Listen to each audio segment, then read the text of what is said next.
안녕하세요. 여의도판 시청자 여러분. 우리 또 다문화 아시죠? 우리 금요일에 하는데 우리 금종래 의원님과 함께 했습니다. 반갑습니다. 안녕하세요. 반갑습니다. 반갑습니다. 예, 지난번에 한번 오셔서 다문화 방송 해주셨잖아요. 네네. 그때는 짧게 어떤 다문화라는 게 어떤 것이라는 거 말씀해주고 가셔가지고 네네네. 그 시청자 여러분들께서 그 다음 2탄이 궁금해 하더라고요. 아, 그러셨어요? 근데 오랜만에 오셔가지고 지금 기다려 지친 분도 계실 텐데 인사 부탁드리겠습니다. 안녕하세요. 네. 여의도판 시청자 여러분, 별나라 화성시에서 온 금종리라고 합니다. 오늘이 두 번째 출연을 하게 됐는데요. 개인적으로는 아주 무한한 영광으로 생각을 하고요. 요즘에 국제 결혼이 굉장히 많이 이루어지고 있는데 국제 결혼으로 인해서 다문화 학생 수가 이렇게 매년 증가하고 있거든요. 그렇죠. 근데 여기서 문제가 뭐냐 하면 학생들의 교육 환경이 매우 열악한 것이 문제고요. 이걸 어떻게 하면 좀 저희가 정책으로 아니면 정부 차원에서 이 문제를 풀어나갈 수 있을까 고민하면서 오늘 그 이야기를 하려고 방송에 출연하게 그래서 됐습니다. 제가 박사님을 모셨잖아요. 왜냐하면 감사합니다. 저는 이게 전문으로 이게 이제 뭐 단체를 다빈들이라는 단체를 네. 이렇게 활동을 하고 있지만 제가 여기 전공을 하지 않았어요. 근데 네. 우리 금종래 의원님은 전공을 하셨잖아요. 네. 그래서 우리 다문화인들이 과연 이 자녀들이 네. 어떻게 교육을 해야 될 것인가 네, 거기 네. 심각한 문제가 대두되고 있잖아요. 맞습니다. 그래서 네. 자녀에게 한국어 교육이 제대로 안 되고 있는데 뭐 네. 어떤 점에 이제 이렇게 주력해서 해야 되는지 네. 우리 금종래 박사님이 한번 풀어내 주시기 바랍니다. 네네. 여러분, 우리나라에 있는 다문화 가족은요, 저희가 이제 통계를 보면 2018년도 다문화 가족 실태 조사라는 그 통계를 통해서 추정해 보면 거의 한 30만 6천 995 가구가 살고 있고요. 55% 정도의 그런 가구가 참여를 했는데요. 다문화 가구의 자녀 수는 보통 이제 0.95명이면 이제 한 명이 채 안 되는 건데 평균 연령을 살펴보니까 8.3세로 이렇게 나타났어요. 아직 근데 어리다, 그죠? 네, 아직 어린 상태고요. 다문화 가정 부모들은 여러분 아시다시피 굉장히 한국어에 대해서 능숙하지가 못해요. 그럼요, 많이. 우리도 만약에 이제 뭐 외국에 가서 유학을 한다거나 그랬을 때 그 이제 언어 때문에 굉장히 어려움을 저는 겪고 경상도에서 와가지고 아. 경상 사투리 때문에 그 언어도 방언이기 때문에 어려웠었잖아요. 네. 그런데 이제 비행기를 타고 이렇게 먼 이영만리까지 그러니까. 왔는데 그 다문화 가족의 엄마들은 그 언어 때문에 굉장히 어려움을 가지고 있고요. 맞아요. 자녀를 직접 양육할 수 있는 그런 능력이 되질 않아요. 그리고 자신감도 없는 그런 네. 상태에 있기 때문에 교육을 시킨다 이런 것은 꿈도 못 꾸는 그렇죠. 그런 현실이 내가 하기도 바쁜데. 네, 오늘의 그렇죠. 나도 말하기 남편하고 소통하기도 어려운데 네. 아이들한테는 그 가르친다는 것은 맞아. 꿈나라 얘기인 것이죠. 그래서 실제로 이제 어떤 그 조사를 보니까 귀화한 여성들의 어려움이 뭔가라고 네. 질문을 해봤더니 네. 가장 어려운 건 역시 언어 문제였어요. 그래서 언어 소통이 34%를 차지하는데 이게 가장 살면서 어려운 문제다. 그래서 사실은 그러면서 자녀 교육에는 언어 발달 과정에서 가족 간의 그 구성 문제가 매우 중요한 거잖아요. 그럼요. 근데 소통이 안 되니까, 안 되니까. 참 난감한 우리도 뭐 여기서도 지금 네, 한국 맞습니다. 사람들도 서로 소통이 돼야지 안 되면은 어려움을 답답하고, 겪잖아요. 근데 이게 네. 오죽하겠냐고. 네, 맞아요. 그걸 풀어내 주실 거잖아요. 네네네. 그래서 한국건강가정진흥원이라는 곳이 있는데 여기서 발표한 사례가 있어요. 나 다문화 가족 자녀의 언어 발달 지원 사업 보고서를 보면은 이제 엄마들이 한국에 와서 결혼해서 살면서 한국어를 그렇게 습득하는 시간이 너무 짧다는 거예요. 그러면서 아이를 낳는 거예요. 출산을. 맞다. 그러니까 그게 매우 어려운 그 난맥상인 거죠.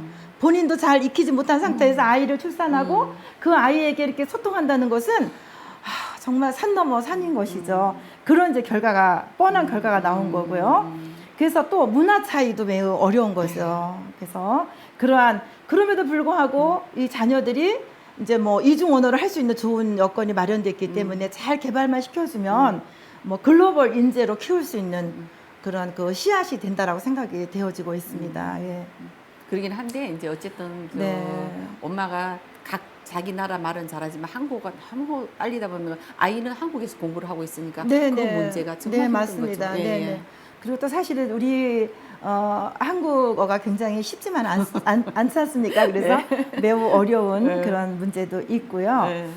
뿐만 아니라 다문화 가족 지원센터라는 것이 이제 정부 부처에서 각 있죠. 구군 다 있지 않습니까? 그런데 그 다문화 가족 지원센터에서는 다문화 가정 자녀들을 위한 프로그램이 있어요. 그래서 그 프로그램은 이제 뭐 심리 상담 프로그램도 있고요. 그다음에 아이들 진로 교육 프로그램도 있고 또 봉사할 수 있는 그런 프로그램도 가지고 있어요. 그런데 사실은 이러한 좋은 프로그램이 있지만 정보를 나눌 수 없고 소통이 안 되는 관계로 인해서 뭐 그런 그 정책이 있다고 그래도 실제로는 도움이 되지 않는 그런 것이 아마 난맥상이 아닌가 이런 생각을 가져보는데 여기서 이제 첫째 네. 그 한국어를 습득할 수 있는 좋은 방법은 뭐가 뭐냐면 있을까요? 이런 게 있죠. 어떤 게요? 궁금하죠? 네. 다문화 가정을 위해서 한글 교육 선생님이 있잖아요. 네. 다문화 가족만을 위한 한국 교사가 있는데 그런 선생님을 통해서 어려운 말이긴 하지만 우리나라의 자음, 모음 이런 것을 좀 습득했으면 좋겠고요. 특히 엄마들이 뭐 읽기를 한다든지 듣기를 한다든지 쓰기를 한다든지 이런 그 연습을 통하면은 자녀 교육하는데 좀 쉽지 않을까. 근데 가장 중요한 건 여기서 포인트는 뭐냐면 한국어 선생님이 있다는 걸 잘 모른다는 거죠. 그래서 그 선생님을 만나게 해주는 거. 그래서 뭐 이렇게 교육을 받는 이런 것들을 이용하면 좋지 않을까 생각을 하고 또 두 번째는 여러분 아시다시피 전국 시군구에 다 이렇게 뭐 행복복지센터라고 있지 않습니까? 행정기관이 있고 그렇죠. 다문화 지원센터가 있는데 이런 센터에서 제공하는 1대1 맞춤형 프로그램이 있어요. 1대1. 그러니까 멘토와 멘티. 그게 진짜 중요하다. 그 좋죠. 그래서 한국어 선생님이 이제 뭐 멘토가 되고 학생들 아니면 엄마가 멘티가 돼서 1대1 맞춤형 그런 그 교육을 받으면 자신감도 생기고 그렇지. 한국어를 또 이렇게 쉽게 할 수 있는 네. 그런 방법이 있다라는 것을 좀 도움을 드리고 싶고요. 또 한 가지는 이렇게 방문 교육 지도사라는 게 있어요. 그래서 직접 제가 원하기만 하면 집에 와서 집에 와서. 우리 옛날에 그 뭐라 그랬죠? 우리가 뭐 개인 강습 받고 이랬잖아요. 가외 수업, 가외 수업 같이 그런 프로그램이 있으니까 방문 교육 지도자 선생님들한테 도움을 요청하면 되지 않을까 하는 제안을 말씀을 드리고 싶습니다. 네. 그러니까 그 센터에 가서 해도 되고 네. 방문해서 해도 되고 근데 이제 저 두 가지 장단점이 있는 것 같아. 네네. 그 센터에 가서 하면 아이들과 많이 교류할 수 있어서 이렇게 요즘 한둘밖에 안 노니까 네네네. 친구 삼아 막 이렇게 연결될 네. 수도 있고 또 집에 와서 하면은 이제 1대1밖에 안 되니까 그 이제 친구 사귀는 폭이 좀 좁아질 수도 네. 있고 하다 보니까 이제 장단점이 있는 것 같은데 네, 그 문제점 제가 이따가 또 한 번 말씀드리겠습니다. 네, 역시 네. 다르시고 사회성 문제. 네네네. 네네. 왜냐하면 제가 이렇게 이제 말이 제가 중간에 길어지면은 우리가 이 다문화인들 위해서 많이 또 이렇게 준비해 오신 거를 짧아지니까 우리 박사님이 쭉쭉쭉쭉 해주시는 게 좋을 것 같아요. 아유, 그래도 뭐 우리 저기 이수견 저기 소장님께서 아주 그냥 아주 송곳 질문을 잘해 주시는 것 같아요. 역시 의원하신 아이고, 경험이 아이고. 녹아나는 것 같습니다. 이렇게 또 칭찬해 주고 고맙습니다. 근데 여기서 한 가지 좀 개념 정리를 했으면 좋을 것 같은 게 뭐냐 하면요. 여러분들 한국어가 이제 어려워서 오늘 이제 이렇게 우리가 아젠다로 다루고 있는데요. 한국어하고 한글의 차이가 있어요. 비슷한 것 차이가요? 같지만 그렇지 않거든요. 한국어라는 것은 뭐 우리나라에서 사용하고 있는 언어, 그 다음에 이제 예를 들면 뭐 북한도 우리나라 말을 쓰지 않습니까? 방언이 있긴 하지만 그렇죠. 그리고 뭐 연변의 우리 조선족 자치 이런 데서는 이제 우리나라 한국어를 쓰고 있는데요. 쉽게 말하면 그런 것들은 이제 언어라고 표현하는 거죠. 언어. 그렇죠. 근데 한글은 언어가 아니죠. 문자죠. 문자. 문자죠. 네. 그래서 한국어와 한글의 차이점은 이제 그런 거. 근데 우리나라 한국어는 얼마나 위대하냐면요.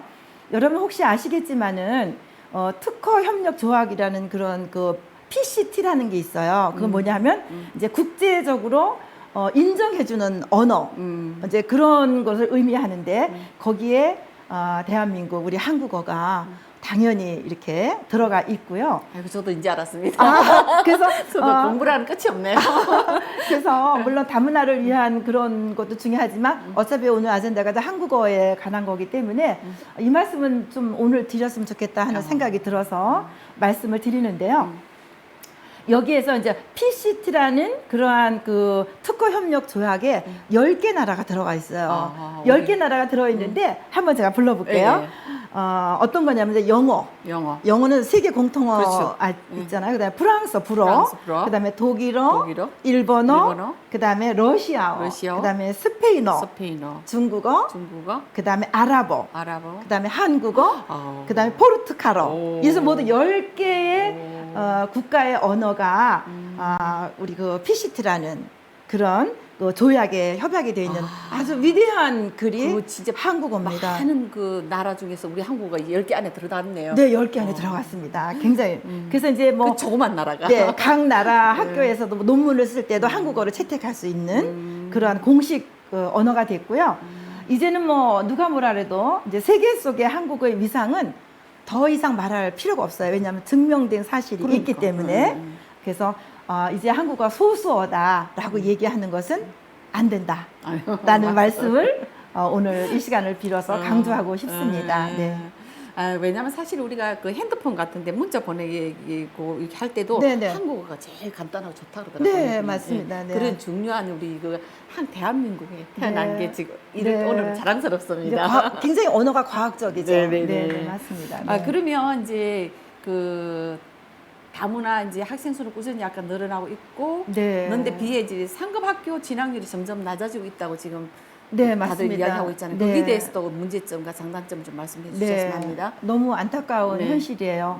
뭐 이렇게 사실은 다문화 학생이 느는 것도 중요하지만 우리가 이제 인구 절벽 시대에 살고 있는데 대한민국의 큰 그런 애국 역할을 하는 그런 국제 결혼으로 인해 가지고 다문화 학생들이 늘어나는데도 불구하고 여전히 이제 학교 상태는 열악하고 그다음에 뭐 고등학교를 뭐 진학하는 경우 그다음에 뭐 대학을 진학하는 경우가 굉장히 점점점 줄어들고 있는 것이 현실입니다. 너무 안타까운 현실인데요. 그리고 물론 뭐 이제 취학률이 떨어지고 있는데 그 이유는 뭐냐 하면 그냥 뭐 이렇게 학교에 다니지 않고 일도 하지 않는 니트족. 여러분 니트족이라고 들어보셨나요, 의원님? 아니요, 지금 어려워. 오늘 코로나로 인해 가지고요 세계가 새로운 신종어가 정말 많이 생겨났어요. 그 중에 하나고. 그 중에 하나가 니트족이에요. 우리가 뭐 옷을 입는 그런 니트가 역시 아니고 교수님 하시더니 그냥 젊은 용어, 요즘 쓰는 용어까지 다 알고 계시네. 요즘에 그 신세대 용어를 네. 모르면 학교에서 강의를 하기 어렵습니다. 근데 니트족이라는 것은요 네. 어떤 거냐면 이제 그런 거예요. 학교에 다니기도 싫고 왜냐하면 요즘 또 비대면 강의하잖아요. 맞아요. 그다음에 일도 하기 싫고 일도 하기 싫고. 그런 사람들을 우리는 니트족이야 뭐 이렇게 표현을 하고 있어요. 그래서 니트족이 이제 뭐 LEET의 이제 약자인데 어떤 거냐면 not in education implement or 그 다음에 트레인이랑 이런 약자인데요. 굉장히 좀 어렵긴 하지만 쉽게 풀이하면 일하지 않고 일할 의지도 없는 청년들의 무직자. 큰일 났네. 청년의 무직자를 우리는 리트족이라고 하는 거예요. 그게 몇 퍼센트를 차지하냐 하면 18%. 그렇게 많아요? 18%입니다. 놀라운 현실. 18% 상당한 숫자. 굉장한 숫자죠. 네. 그런 현실이 매우 안타깝고요. 그래서 보면 이게 뭐 우리가 사교육비가 들어가는데 다문화 가족에 대한 사교육비는 우리가 생각하는 일반인보다 훨씬 적게 그렇죠. 들어요. 혜택이 좀 많죠. 예, 그렇게 들고요. 그다음에 뭐 이제 사교육에 참여하는 시간도 보면 뭐 정확한 데이터가 나와 있는데요. 뭐 8.14시간. 그래서 일반 청소년보다는 1시간 이상 정도 적게 들어가는 그런 것들이 아마도 다문화 학생들이 상급 학교에 진학하는데 어떠한 그런 걸림돌이 아닌가 하는 생각을 이제 가져보고요. 그래서 원인을 한번 분석해봤어요. 그 원인이 뭔가 첫 번째가 뭐냐면 학교 생활의 문화가 달라서. 그러니까는 학교 생활의 문화가 익숙하지 않은 거예요. 그치. 왜냐하면 만약 한 클래스에 20명의 학생들이 있다. 그러면 다문화 학생은 한두 명. 그러니까 문화가 다르잖아요. 거기서 오는 이질감. 그런 것들이 한 18.3%를 차지하고 있고요. 이것은 다시 쉬운 말로 말하면 학교 생활에 적응하지 못한다는 결과이고요. 두 번째는 학교 공부가 너무 어렵다는 거예요. 어려울 수밖에 없죠. 왜냐하면 한국어도 아직 잘 인지하지 못하고 또 엄마가 이렇게 서포트하지 못하니까 너무 어려운 거예요. 학교 공부가. 그래서 그것도 한 18%가 차지를 하고 있고요. 그 다음에 불행하게도 돈을 벌어야 한다는 생각. 왜냐하면 다문화 가정은 우리가 저소득층이 많죠. 저소득층이 많잖아요. 빈곤층. 그러니까 아이들이 자연스럽게 내가 공부도 중요하지만 돈을 벌어야 돼. 이런 생각을 가지고 있다는 거예요. 참 안타까운 현실이고 안타까운. 거의 14.4%. 그다음에 그냥 이유 없이 다니기 싫어서 아까 니트족처럼 공부하기 싫어서 그냥 맹목적으로 싫어 이런 것들이 11.1%의 순으로 나타난 결과를 우리가 보면 정말 다문화 학생이 늘어나고는 있지만 사회 현실에서는 진학할 수 있는 문이 좁아져 있다.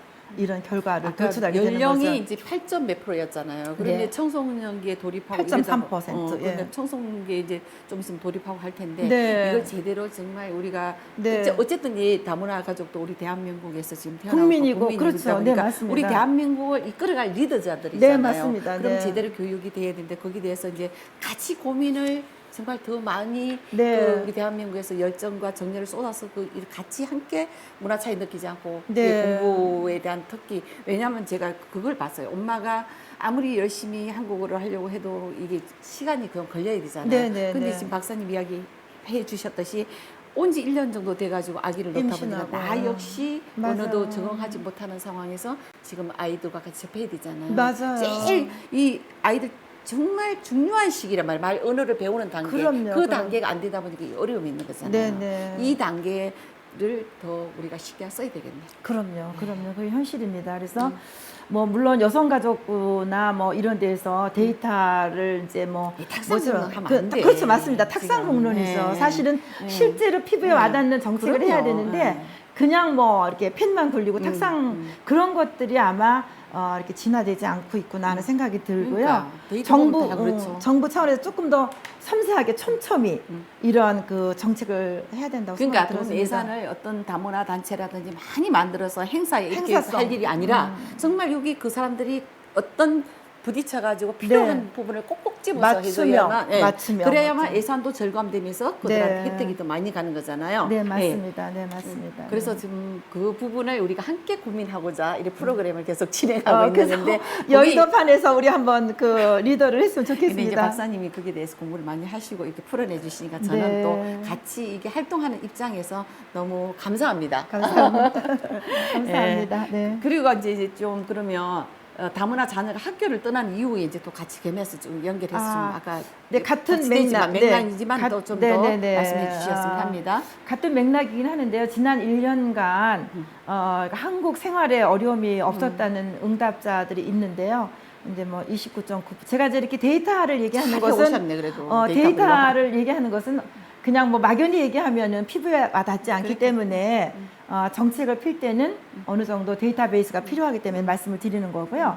그다음에 이제 2015년도에 비해서는 뭐 지난 데이터긴 하지만 데이터라는 것은 금방금방 나오지 않지 않습니까? 그래서 그때 보면 4.2%가 이제 증가했는데 반대로 그러면 외롭다는 평가가 오히려 늘어났어요. 5.6%로. 이 코로나 때문에 더 그런 것 같다. 네, 함께 우리들도 했으니까. 외로운데 다문화 가정에서는 더 외로움을 그렇죠, 느끼는 그렇죠. 거고요. 그렇기 때문에 이제 학교를 점점 가기 싫어하고 떠나는 이유 중에 큰 그런 몫을 차지하게 되는 거고요. 아까 이제 우리 이수경 의원님 말씀해 주셨는데 이제 사회적 문제 그런 거 말씀해 주셨는데요. 사실은 친구를 사귀는 문제라든지 사회적 관계 네트워크, 관계 형성망 이런 것들 정서적 문제가 매우 심각한 수준이기 때문에 학교를 떠나지 않는가 하는 그런 데이터가 나와 있고요. 그다음에 뭐 다문화 가족이 겪는 문제로는 뭐 지난 1년간 이제 데이터인데요. 외국 출신이라는 이유로 다른 이유가 없어요. 너는 그냥 뭐 외국인이야. 이런 그 차별 때문에 굉장히 외로움을 많이 겪고 근데 그 외로움을 얻다가 해소할 수 있는 스트레스를 안고 있는 그런 것들이 아마 학교를 떠나게 하는 이유 중에 하나고요. 그래서 주로 그럼 어떻게 하는지 살펴봤더니 네. 방법이 없어요. 그냥 꾹 참고 있는 거예요. 그러면 이게 이제 스트레스라는 것은 이렇게 분출을 해서 내보내야만 치유가 되는데 그렇죠.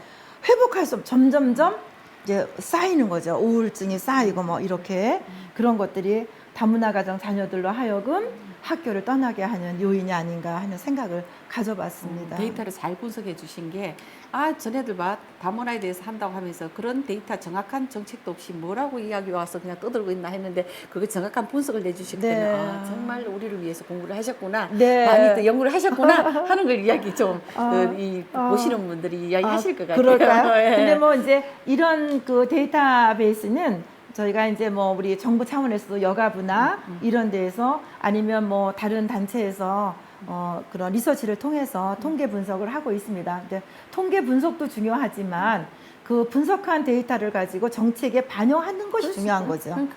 네. 그거 하고자 해서 정확한 이제 데이터를 네. 내고 또 특히 이제 지금은 조금 달라졌지만 전에 보면은 약간의 좋은 어떤 뭐 이 학교 가면은 그 부모들이 네. 너 다문화 가정 아이들하고 놀지 마 이렇게 네, 했다는 그게 맞습니다. 있었잖아요. 네, 네. 지금도 그렇습니다. 지금도 예. 그런가요? 네, 네. 그래서 그 아이들이 부모님들이 마음 아파했잖아요. 그럼요. 그러기 위해서 정말 열심히 또 본인 다문화 가족 아이들 또 일부는 좀 열심히 해가지고 상위권에 네, 있는 네. 아이들도 있어요. 그래서 네, 네, 근데 네.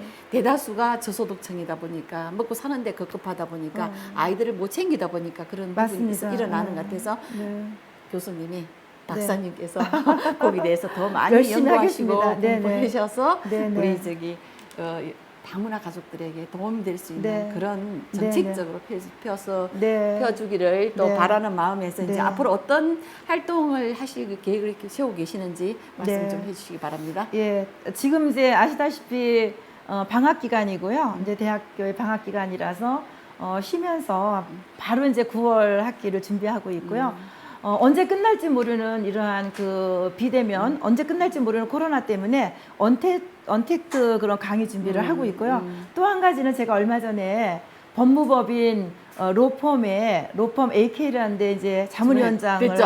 했거든요. 축하드립니다. 네. 그래서 제가 그러한 그 특히 다문화 가족들을 위해서 법에 대한 그런 문제들을 좀 봉사를 하고요. 그래서 법은 아는 것만큼 보이기 때문에 다문화 가정의 어려운 문제들을 해결해 주는 그러한 브릿지 역할을 할 생각을 하고 있고요. 커뮤니티를 이뤄서 법은 결코 뭐 무서운 게 아니고 우리와 함께 가는 도구고 친숙한 거다라는 그런 활동을 활발히 움직일 생각을 가지고 있습니다. 저 네. 든든합니다. 왜 든든하냐면 네. 교수님으로서 열심히 지금 연구하고 정책적으로 내고 네. 저는 현장에서 그들과 함께 현장의 목소리를 듣고 네. 전해드려서 네. 제대로 펼쳐갈 수 있는 네. 역할을 했으면 좋겠습니다. 네, 그게 바로 이제 콜라보레이션인데요. 우리 여의도판과 함께 콜라보하겠습니다. 네, 네, 네. 네, 그리고 이제 그러면 여의도판 시청자 여러분 이제 우리 아. 금종래 그 박사님께서 마무리 인사 말씀하도록 하겠습니다. 사랑하는 여의도판 시청자 여러분, 진정될 것 같지 않아요. 코로나가 어쩌면 감기처럼 계속 함께 가야 될 것 같은 느낌이 드는데요. 그렇다고 우리가 실망할 수는 없고요. 끝까지 우리 면역 체계를 좀 증강시키고 그 다음에 손 씻기라든지 가장 기본적인 거 마스크 착용 이런 것들을 좀 잘해서 코로나와 싸워서 이기는, 그래서 내일은 해가 뜨겠지 뭐 이런 희망을 갖고 살아가는 네. 저나 여의도판 시청자 여러분 되기를 간절히 희망합니다. 네, 감사합니다. 네, 역시 교수님이시라 철저하게 그냥 네, 이번에 감사합니다. 코로나 이게 이제 수칙에 대해서 말씀해 주셔서 감사드리고요. 네. 여의도판 시청자 여러분, 오늘은 이제 저희가 다문화 방송을 했잖아요. 다문화인들과 함께 정말 우리가 문화 차이 느끼지 않고 행복하게 같이 잘 살아가자는 의미에서 저희가 다문화 방송을 하고 있습니다. 그리고 또 오늘은 또 지금 그 교육에 대해서 했지만 다음 3탄이 또 남아 있으니까요. 기대해 주시고 그때도 함께 네. 다문화 가족 여러분께 또 우리 여의도판 시청자 여러분께 인사드리도록 하겠습니다. 아직도 이제 우리 댓글 다 달아주시지 않으셨다면 댓글 달아주시고요. 우리 좋아요, 구독 많이 눌러주셔서 우리 여의도판과 함께 우리 네. 다문화 가족이 행복한 날 되기를 네. 기원드리겠습니다. 여의도판 시청자 여러분, 감사합니다. 박사님 감사합니다. 고맙습니다. 네. 감사합니다.